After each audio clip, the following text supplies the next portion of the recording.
आपके जो भी प्रश्न होंगे मैं यथासंभव इस विषय से जुड़ा हुआ उसको उत्तर देने की कोशिश करूंगा। धन्यवाद। वोट चोरी हो रही है, सीट चोरी हो रही है, अब शिक्षा चोरी हो रही है, सबने अविकसित भारत बन गया है, जाहिलों का देश बन गया है। ये तो इस तरह पूरी मेहनत की 18 घंटे नहीं मैं ये नहीं मानता हूँ कि ये जाहिलों का देश है, ऐसा नहीं है। देखिए, टोकरी में कुछ आम सड़ गए हैं तो आप कहेंगे कि आम ही खराब है, आम का बगीचा ही खराब है, मिट्टी ही खराब है।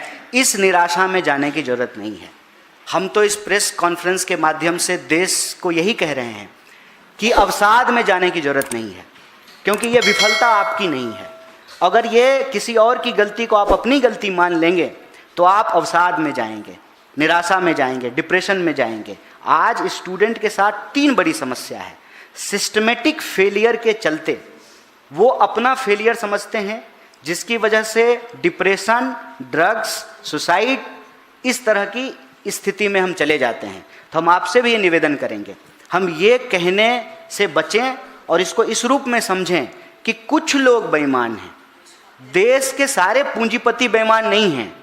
प्रधानमंत्री जी का मित्र जो है वो चोर है, उसके ऊपर केस हुआ है और उसके ऊपर केस होने का ही नतीजा है कि ट्रम्प के सामने इनकी घी बंद जाती है। वो पुराना रिकॉर्ड होता था ना गाने का, बीच में अटक जाता था, उसी तरह से जो है ना ये अटक गए हैं। जब आप लटक जाते हैं, जब आप सरेंडर कर जाते हैं तो ये स्थिति पैदा होती है। ये सिस्टम की गलती है। हमारी देश आज भी उर्वर है, लोग टैलेंटेड हैं, शिक्षा व्यवस्था में लोग बेहतर कर रहे हैं और बेहतर करने की ज़रूरत है। ऐसा नहीं है कि सरकार ने शिक्षा देने से जब लोगों को मना कर दिया है तो लोग खुद से नहीं दे रहे हैं। इसीलिए तो आज पब्लिक फंडेड जो एजुकेशन सिस्टम है, जो सरकार का बजट है एजुकेशन पे, उससे ज़्यादा खर्च लोग कर रहे हैं अपने बच्चों को पढ़ाने में। आप सरप्राइज्ड होंगे कि अगर कोई व्यक्ति 1 लाख कमा रहा है तो 30,000 रुपया अपने बच्चों के एजुकेशन पे खर्च कर रहा है। और इसीलिए हम इस देश में हमेशा से शिक्षा को महत्व दिए हैं। कहते हैं पढ़ोगे लिखोगे बनोगे नवाब। ये मानसिकता इस देश में रही है। जो लोग खुद नहीं पढ़ पाते हैं वो भी चाहते हैं कि उनके बच्चे पढ़ें और इसीलिए अपनी गाढ़ी कमाई का एक बड़ा हिस्सा वो एजुकेशन पे खर्च करते हैं। और इसीलिए जो पूरा सिस्टम है, जो मशीन है, उनसे उनका पैसा जो है वो एक्सट्रैक्ट कर रहा है, वसूल रहा है। तो हम ये ना कहें कि देश नकारा है, हम ये बिल्कुल ये ना कहें।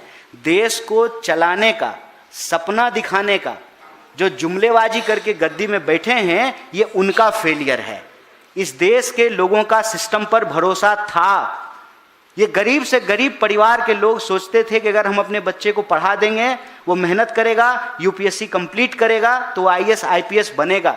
इस देश में आईआईटी की क्रेडिबिलिटी है, इस देश में एम्स की क्रेडिबिलिटी है, इसीलिए वहाँ पहुँचने की मारामारी है।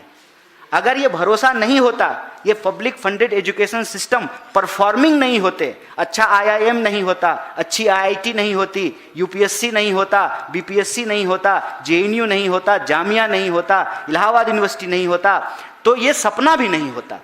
ये सपना जो आज बाजार में बेचा जा रहा है, इसीलिए बेचा जा रहा है कि ये परफॉर्मिंग इंस्टीट्यूशंस हमारे देश के लोगों ने ही बनाया है और हमारे देश के इंजीनियर पूरी दुनिया में जाकर के अपना नाम कर रहे हैं। हमारे देश के डॉक्टर पूरी दुनिया में जाकर के अपना नाम कर रहे हैं। तो हम ये ना कहें कि देश खराब हो गया है, देश के लोग नकारे हैं। यही अवसाद की वजह होती है। गलती कुछ लोगों की है, उन पर यह दोष देने की ज़रूरत है। और इसीलिए हमने कहा पर्ची वाले प्रधानमंत्री के राज में पर्चा लीक हो रहा है, हमको इस पर फोकस रखने की ज़रूरत है। दोनों बात है, दोनों बात है।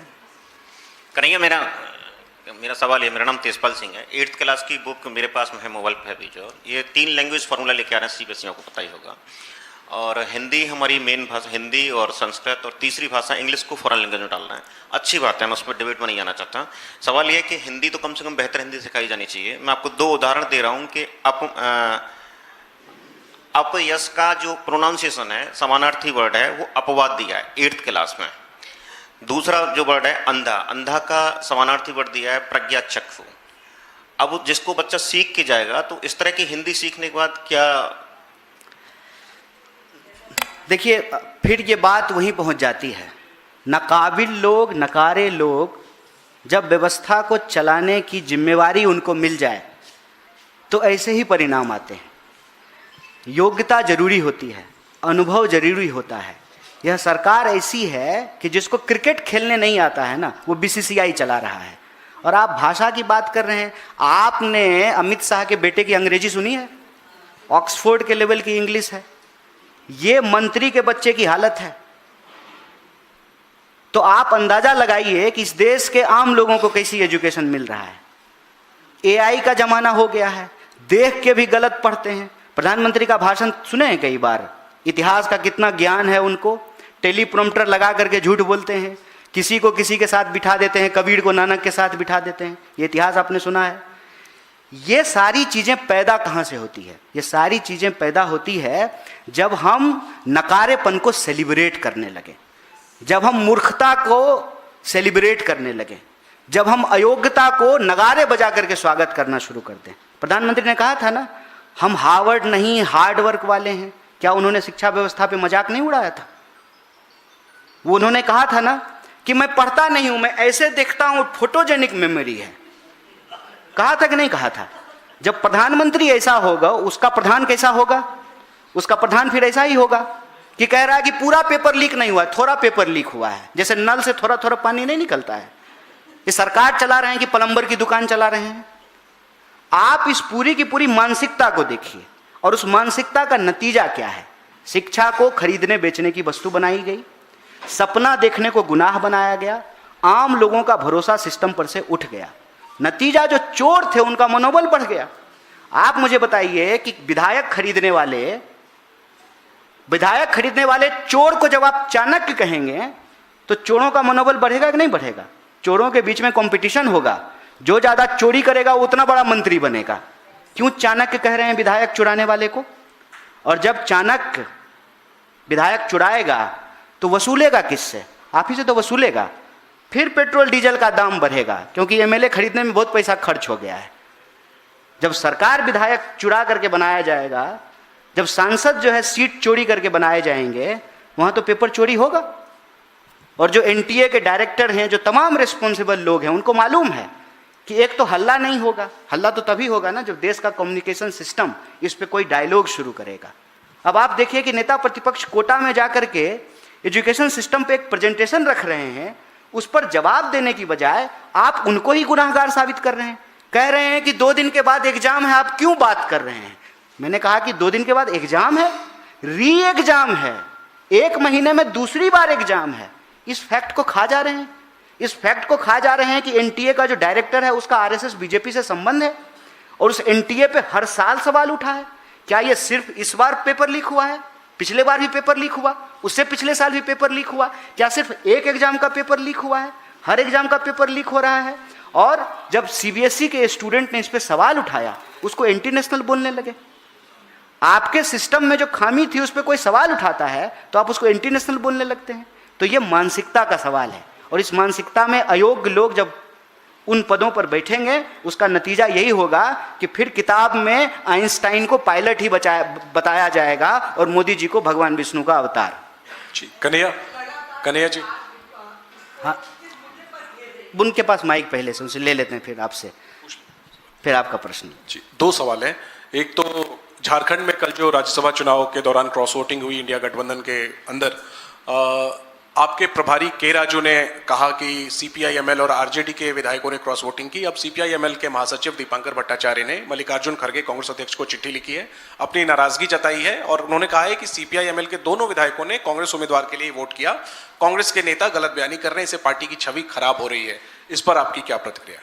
देखिए, हमारे लिए एकजुटता महत्वपूर्ण है, और इस संबंध में जो आप रिपोर्ट कर रहे हैं, जो संबंध व्यक्ति हैं वो आपसे बात करेंगे, इसका जवाब भी देंगे।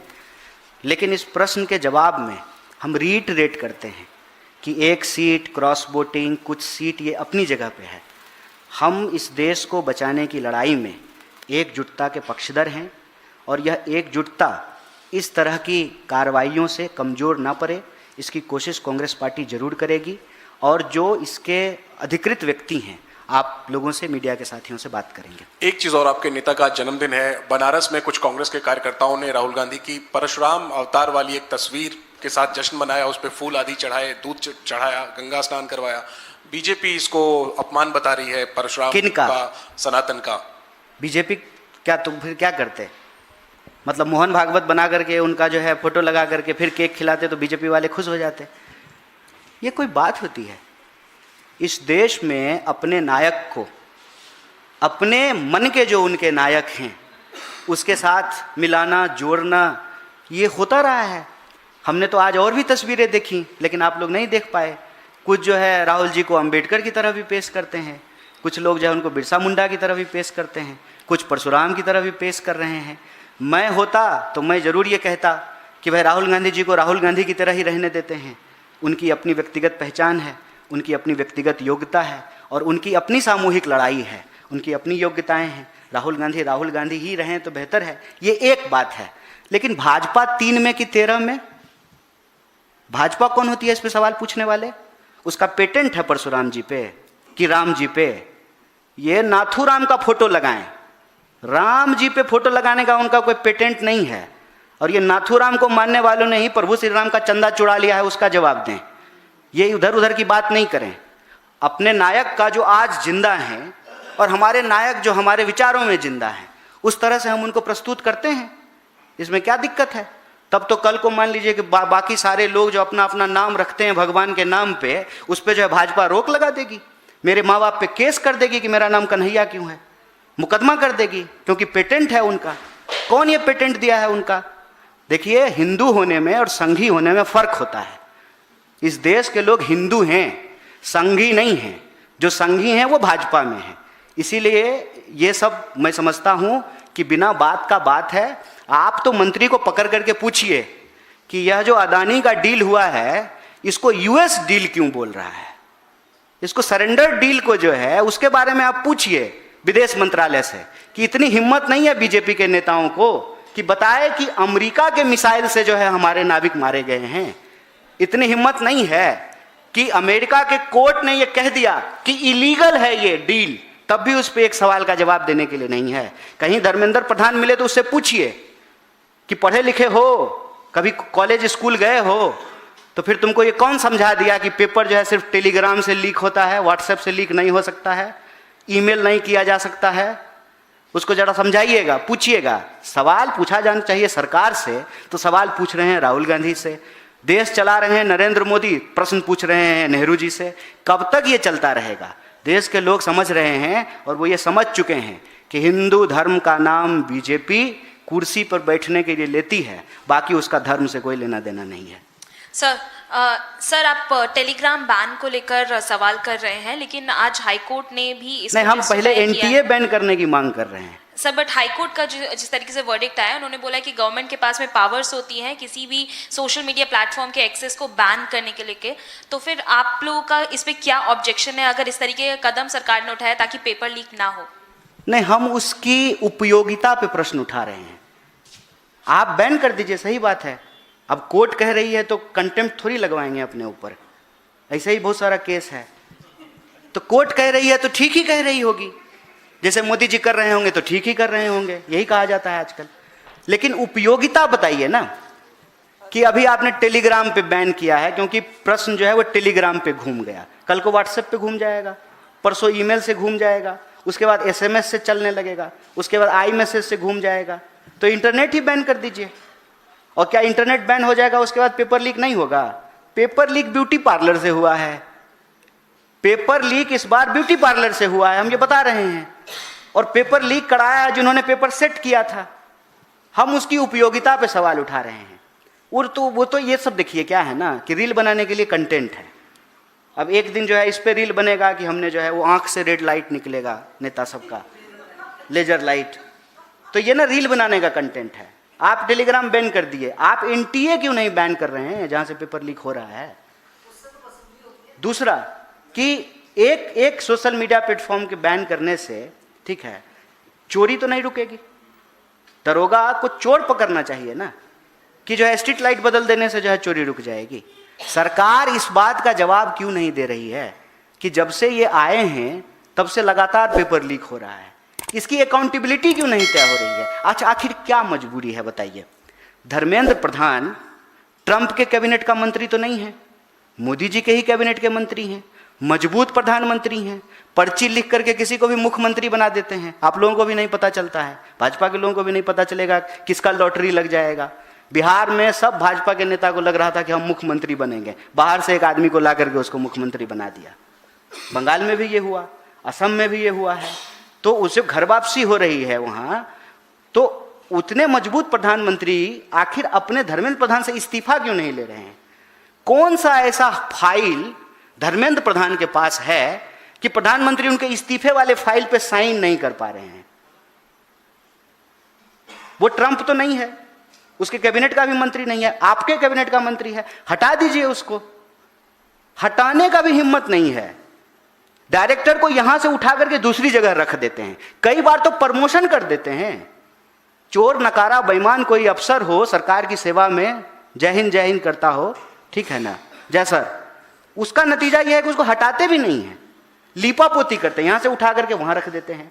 तो हम यह जो सरकार के कदम हैं उसकी उपयोगिता पे सवाल उठा रहे हैं, क्योंकि हम चाहते हैं कि पेपर लीक रुके, क्योंकि पेपर लीक के चलते इस देश के विद्यार्थियों से उनका सपना छीना जा रहा है, आम लोगों का शिक्षा व्यवस्था पर से भरोसा उठ रहा है, और इसके चलते इस देश के विद्यार्थी भारी अवसाद में हैं। 12 से ज्यादा सुसाइड हो गया है। क्या हमारे आपके घर में ऐसी घटना घटेगी तब हम इसको लेकर के गंभीर होंगे? तो हम उसकी उपयोगिता पे सवाल उठा रहे हैं। कन्हैया जी, मेरा सवाल थोड़ा सा है तो इसी से मिलता जुलता, लेकिन थोड़ा सा फ्लैशबैक में आपको जाना पड़ेगा। लगातार आप सिस्टम फ्लैशबैक मतलब नेहरू जी के जमाने में? नहीं, थोड़ा सा बस। तो जैसा आप हमेशा शिक्षा प्रणाली पर सवाल उठा रहे हैं, सिस्टम फेलियर की बातें कर रहे हैं, थोड़ा सा अगर आप फ्लैशबैक में जाइए 2020, आप याद कीजिए पटना यूनिवर्सिटी में बड़ी तादाद में बच्चों को फेल किया गया था और दावा किया गया था कि आरटीआई करिए, स्क्रूटनी करवाइए, तब जा करके पता चलेगा बच्चों ने लिखा नहीं है। लेकिन बावजूद इसके आरटीआई में दिखा था कि बच्चों के लिखने के बावजूद आधे से ज़्यादा लोगों को फेल किया गया था, सिर्फ और सिर्फ सिस्टम की लापरवाही की वजह से। आपकी AISF, NSUI सबने प्रोटेस्ट किया था, आंदोलन किया था, लेकिन नतीजा ये निकला था कि इस आंदोलन का कुछ नहीं। एट द एंड कुछ बच्चों ने सुसाइड किए थे और कुछ ने ग्रेजुएशन तक छोड़ करके अलग चले गए थे, अपनी राहें अलग बना ली थी। क्या हुआ इन आंदोलन का? एट द एंड सिस्टम वैसे ही चल रही है, आज भी पेपर लीक हो रहे हैं, बच्चों के जीवन के साथ खेला जा रहा है, कंक्लूजन तो कुछ निकलता नहीं है। नहीं, ऐसा नहीं है, आप भी निराश मत होइए। हम सबको, आप सबको कहते हैं, इस देश के विद्यार्थियों के साथ साथ इस देश के अभिभावकों से, आम लोगों से पूरी जिम्मेदारी से कांग्रेस पार्टी ये अपील करती है कि आप में से किसी भी व्यक्ति को निराश होने की आवश्यकता नहीं है। यह बात हम इसलिए कह रहे हैं कि इसी देश के लोगों ने जिस साम्राज्य का सूरज नहीं अस्त होता था उसको हराया है इसी देश के लोगों ने। ये तो सस्ता फोटोकॉपी हैं, ये ठीक से मतलब इनकी उतनी क्षमता भी नहीं है जो ट्रंप के सामने ही सरेंडर कर जाएं। तो आप ना इनको इतना बड़ा मत समझिए। किसी को भी इस परिस्थिति से पहली बात तो निराश होने की आवश्यकता नहीं। दूसरा, जब आवाज उठती है, आंदोलन होते हैं और आंदोलन में गंभीरता होती है तो उससे फिर रास्ता भी निकलता है। कांग्रेस पार्टी के ज़माने में बहुत सारे ऐसे प्रॉब्लम आए जिस पे लोगों ने सवाल उठाए और कांग्रेस पार्टी ने सख्त कानून बनाया। तो यही रास्ता है। हम डेमोक्रेटिक तौर तरीकों पर भरोसा करें, निराश ना हो, और जो नेता प्रतिपक्ष ने मुहिम शुरू की है कि हम जो समझते हैं शिक्षा को लेकर के वो जनता के बीच में रखें, जनता जो महसूस करती है वो हमको बताए, हम मिल करके जो है इस फीडबैक के आधार पर एक चार्टर तैयार करेंगे और निश्चित रूप से हम लोग इस परिस्थिति से निकलेंगे। कन्हैया जी, राहुल गांधी जी का जन्मदिन है, प्रधानमंत्री ने उनको बर्थडे विश किया है, प्रोटोकॉल है, लंबे स्वास्थ्य की कामना की है, उनकी लंबी उम्र की। पर बीजेपी जो है वो कह रही है, राहुल गांधी, अमित मालवीय ने भी कहा है और बाकी नेता, कि राहुल गांधी इतने साल के हो गए और उसके बावजूद भी वो पॉलिटिकल मैच्योरिटी उनमें नहीं आई जिसकी उम्मीद करनी चाहिए। नेता विपक्ष है पर पॉलिटिकली जो है वो मैच्योर नहीं है। अच्छा, ये कौन अमित मालवीय बोले हैं? हाँ, उन्हें पोस्ट है। तो उनको तो अमित, देखिए, एक अमित दूसरे अमित को जो कहते हैं वो करते हैं।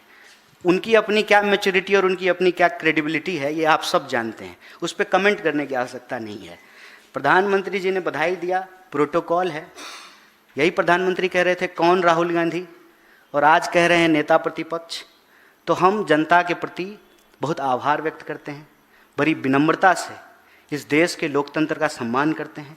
इसीलिए हाथ में वो संविधान लेकर के चलते हैं कि जिस व्यक्ति को कहा जाए कौन राहुल गांधी, वो इस संविधान की ताकत है कि जब वो नेता प्रतिपक्ष बन जाते हैं तो प्रधानमंत्री को प्रोटोकॉल निभाना पड़ता है, तो प्रोटोकॉल वो निभा दिए। बाकी जिसकी जैसी फितरत, बाकी जो IT सेल का फितरत है वो उस काम में लग गए। किसकी पॉलिटिकल मैच्योरिटी कितनी है ये इस बात पर निर्भर करता है कि राजनीतिक परिस्थिति में क्या राजनीतिक निर्णय लिए जाते हैं। और हमको पूरा भरोसा है कि ट्रंप के सामने अगर राहुल गांधी होते तो उनके हाथ में पर्ची नहीं होता और वो ऐसे झुक करके नहीं बैठे होते जैसे जो है वो हमारा मालिक हो। हमारा मालिक नहीं है, वो अमेरिका का राष्ट्रपति है, भारत का राष्ट्रपति नहीं है। राहुल गांधी उसके आंख में आंख डाल करके जरूर पूछते कि सब कैंसिल करेंगे, पहले इस बात का जवाब दो कि तुम्हारे मिसाइल ने, तुम्हारी नेवी ने हमारे 3 लोगों को क्यों मारा। ये सवाल उससे पूछते।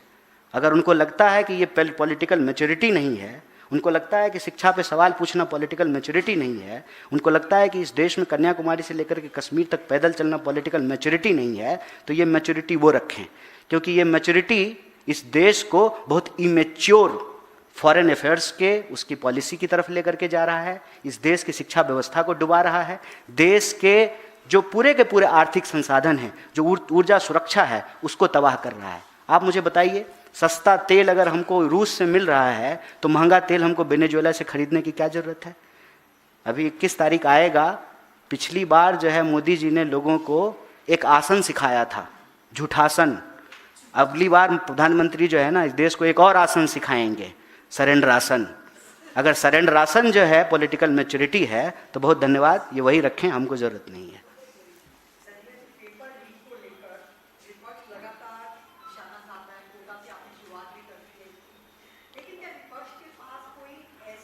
ठोस राष्ट्रीय नीति या रोड मैप है जिससे भविष्य में पेपर लीक की घटनाओं को पूरी तरह से रोका जा सके। देखिए, विपक्ष तो आपने बहुत बड़ी बात कह दी।